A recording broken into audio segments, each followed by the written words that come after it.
The Overtrigger, easily the worst mechanic in Cardfight Vanguard in my opinion. These silly Mickey Mouse cards just come out of nowhere during the course of a match and provide plus 100 million power to a unit and completely ruin the flow of a match and just provides you or your opponent a completely unearned victory. It's completely RNG with no skill involved whatsoever. So, if I have such a negative opinion of the Overtrigger, then why am I dedicating time out of my life to make a video about it? Well, the cards look really flipping cool and they can do all sorts of funky stuff, so why not? So in this video, I'm going to be ranking the Overtriggers in the form of a tier list. But before we begin, I'm Greenmaster, and if this is your first time here, thanks for stopping by and I hope you enjoyed the video. Welcome aboard. Now, without further ado, let's get into it. I'm going to start off with the main Overtriggers, the ones being from the 6 main nations in the game. And there's no better place to start with than with Drag Vader, which is the Dragon Empire Overtrigger, which is an instant S tier. This card is absolutely nasty. Its effect allows your Vanguard to restand after it attacks. This is so busted because when this happens, your Vanguard's unattacked effects can be reused, and depending on what deck you're playing, you can end up getting additional attacks along with additional drive checks. There's a reason why this card has been banned from several Dragon Empire decks. It's just way too good. A lot of Dragon Empire decks that have restanding rearguard effects that are triggered when the Vanguard attacks can go anywhere from having 5 attacks to all the way up to 8, sometimes even more. Not to mention all the additional pressure you can put on your opponent from all the other triggers you would have most likely revealed during your drive checks. And if your Vanguard is grade 4, that's 6 drive checks in a single turn, just like that. Absolutely crazy. This card is S tier without a doubt.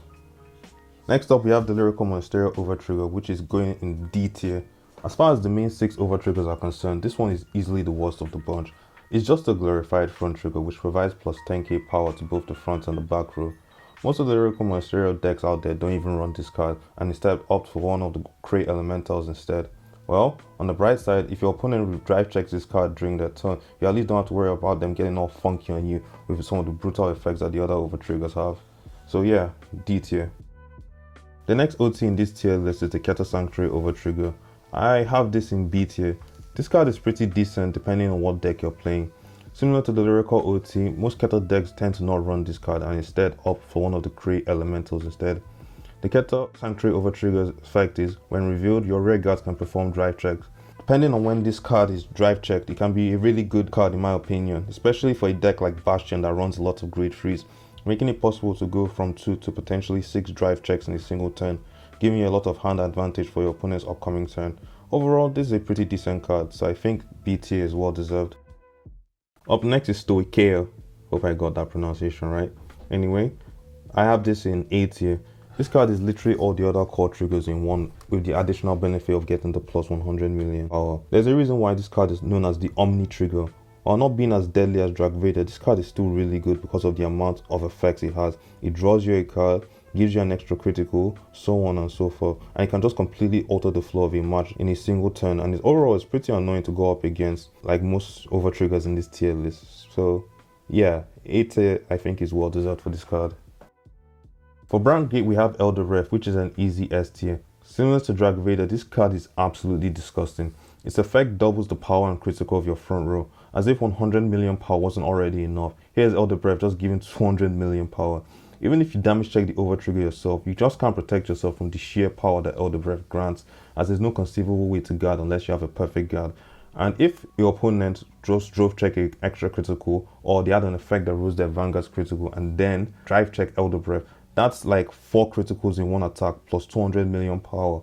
Like, God forbid if your opponent has any form of guard restriction, because at that point you might as well just pack it up. Honestly, Elder Breath is arguably better than Drag Vader, but I have Drag Vader higher because while Elder Breath provides better attack quality, Drag Vader provides more attack quantity depending on the deck you're playing, and I personally value having more attacks with less power than having fewer attacks with higher power, because in the end of the day, you could save yourself from Elder Breath with a couple of PGs. However, with the additional attacks you get with Drag Vader, your opponent is going to end up burning through their defenses pretty quickly. But I can understand people favoring Elder Breath over Drag Vader, but overall, this is an easy S tier. And now we have the last of the main 6 Overtriggers, that being the one for Dark States, which I'm not even going to attempt to pronounce because I know I'm just going to mess up the pronunciation. As for where it ranks, I'm going to put it in B tier, or just above the Keter Overtrigger. Unlike the other Overtriggers that pose a greater threat if revealed in the late game, the Dark States Overtrigger works best when revealed in the early game because it has a permanent effect unlike the others. The Dark States Overtrigger's effect is, when revealed, your Vanguard gains plus 10k power and an extra critical for the rest of the game. If you drive check this card while being on grade 1, you can easily put so much pressure on your opponent in the early game and even have them use up a couple of PGs before you even get to grade 3. And during your Persona Ride turns, your Vanguard is going to be attacking for nothing less than 33k power. Just like that, no additional triggers or power boosting effects. And while a lot of Dark States decks tend to run the Crate Elementals as the Overtrigger, this is still a pretty good card depending on what deck you're playing it in. We're finally done with the main 6 Overtriggers and now it's time to deal with the Crate Elementals. And no better place to start than with Oberia, which I think was the first Overtrigger that was introduced into the game. But if I'm wrong, please let me know in the comments. I have Oberia at C tier. Nothing too funky, but it's still better than the Lyrical OT. Oberia's effect gives your Vanguard plus 100 million power and then gives plus 100 million power to another unit you can control. So essentially that's 2 units that will be attacking with plus 100 million power. Overall, pretty decent. Next up is the Red Overtrigger. This card is pretty much a watered down version of Drag Vader, which isn't a bad thing considering just how broken Drag Vader is. This card's effect is, you can target one of your rear guards and it's able to restand after it attacks. It has another effect you can use if you don't use the initial effect, which is enabling you to draw a card and calling a unit to a rear guard circle. So regardless, you're getting an additional attack while being able to draw a card. This is a pretty decent effect. I have this in A tier. It's a really good card for decks that don't have multi-attack effects. It could also work pretty well in the Dragon Empire decks that are not allowed to have Drag Vader in it anymore, like Shirinuri or Bavzagra, and you can just put so much pressure on your opponent. So yeah, I think A tier is well deserved. The next Overtrigger I'll be ranking is Idisfero, which is the blue Overtrigger. I have this in A tier just above the red one. I originally was going to put it below the red OT, but after giving it some thought, I think the blue one is better. The blue Overtrigger's effect allows you to add a card from your drop zone and then give one of your units an extra critical to the end of the turn. A pretty simple effect but highly effective, as you can easily recycle cards like your Perfect Guards, your Energy Cycles, or Blitz Orders like Defensing Roar, so on and so forth, while also being able to put extra pressure on your opponent thanks to the extra critical gained. Personally, I think this is the best Overtrigger for Dark States decks because with Dark States you soul charge a lot and it's very easy to lose access to key cards like your Perfect Guards. However, if you eventually soul blast those cards and then you drive check Idisfero, you can end up getting your pieces back. So I think A tier is pretty well deserved for this card, right above the red Overtrigger. The next card I'll be ranking is Yellow Overtrigger. If this card's effect worked the way I thought it did initially, then I would probably have this card above Drag Vader. But with the card's actual effect, I'm putting it in B tier, just below the Keter Sanctuary Overtrigger. This card's effect allows you to draw a card for every 2 of your opponent's rear guard and guardian circles. And also, you can retire all of your opponent's rear guards and guardians. The reason why I thought this card was so good initially was because of the board wipe effect. I figured that with this effect, you could bypass your opponent's perfect guards, but that's not actually the case. While you can retire perfect guards on the guardian circle, it doesn't make the effect go away. And while being able to get rid of troublesome rear guards is nice, it's pretty easy to recover from having an empty field in this game. I mean, just watch the anime, we see characters literally refill their boards after having all their units cleared out by their opponent on a previous turn. The card draw you do get from this card is pretty nice, but if you drive check this card in the late game, you run the risk of decking out, especially if you use this card in a deck that already has crazy amounts of draw power. Overall, it's a pretty decent card, but not as good as some of the others I've looked at in this video, so I think B tier is just fine. Next up is the Green Overtrigger.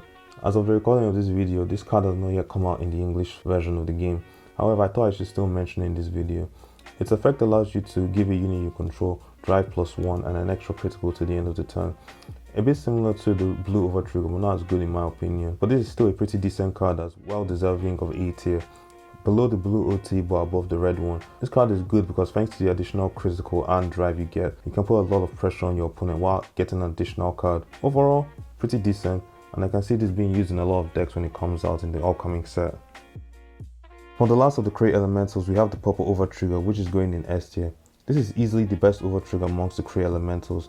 Its effect allows you to add a card from your damage zone to your hand, and then you can call a unit to a rear guard circle and it gains plus 10k power to the end of the turn. The ability to add a card from the damage zone to your hand is way too good, especially when you consider the fact that you can do this even if you have less damage than your opponent, unlike the Stoicheia Overtrigger that requires you to have equal or greater damage than your opponent. And to make things better, unlike the Stoicheia Overtrigger or a typical heal trigger, the card you remove from damage zone goes to your hand and not your drop zone. So you're getting a guaranteed heal, additional hand advantage, and you can potentially get back very important pieces like your perfect guards. This card is so good and definitely deserving of S tier, just right below Dragvader and Elder Breath. First of the collab overtriggers I'll be ranking is the Body Fight OT. Its effect allows you to add another card from drop zone back to your hand. You can then give your Vanguard an extra critical. This is a slightly worse version of the blue OT and have it just at the bottom of A tier. It's a good card, and considering that with the Body Fight collab, the triggers are in the form of other cards and not units.